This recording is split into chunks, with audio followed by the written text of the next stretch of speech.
voici aujourd'hui à Walvis Bay, sur la côte atlantique namibienne.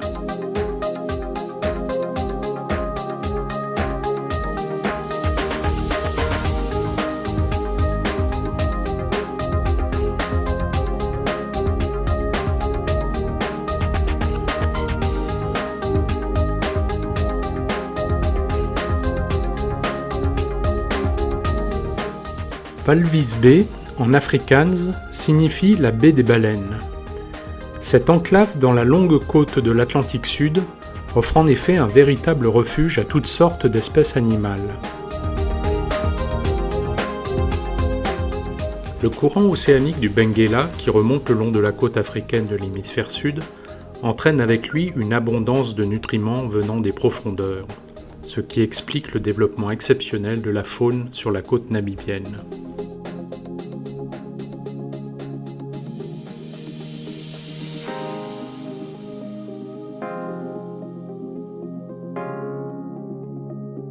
Le chacal du désert, très présent dans la région de Walvis Bay, profite de cette abondance de nourriture.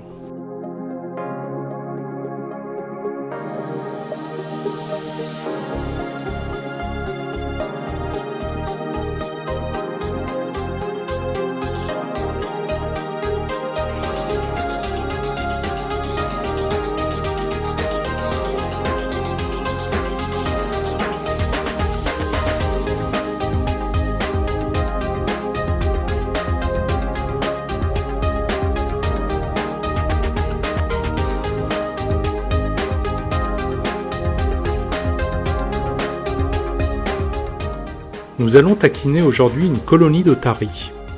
Elles se sont installées par millions sur les longues plages formées par le sable descendu du désert.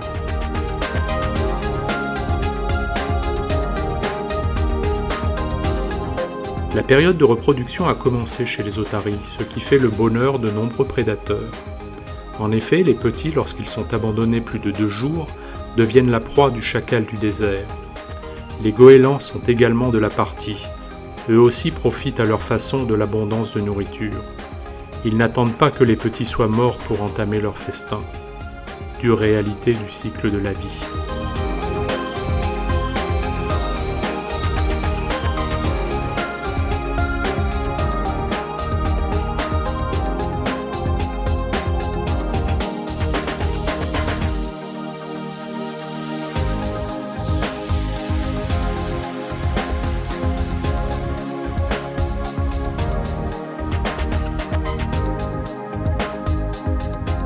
Cette région est dominée par 2 phénomènes importants. Le premier phénomène est météorologique, par la présence quasi permanente d'un anticyclone qui oscille entre le 26e et le 30e degré de latitude sud, entraînant des conditions désertiques sur toute la zone. Et un second phénomène, dû à la présence d'un courant océanique, le Benguela, qui remonte la côte africaine en entraînant des remontées d'eau profonde froide. L'eau de l'Atlantique oscille autour de 12 degrés et le contact avec l'air chaud des hauts plateaux namibiens dépassant les 40 degrés entraîne des formations de condensation. Walvis Bay est donc plongée continuellement sous un brouillard, seule source d'humidité.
Valvis est le premier port de Namibie. Il a accueilli de nombreux marins au fil du temps. Ces ossements de baleines sont les restes d'une époque où le marin était plutôt chasseur.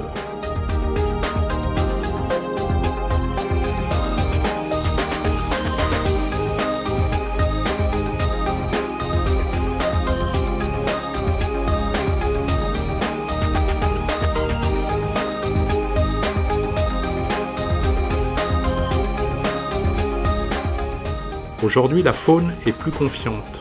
On sent un besoin de communication. Mais la barrière de la langue semble infranchissable.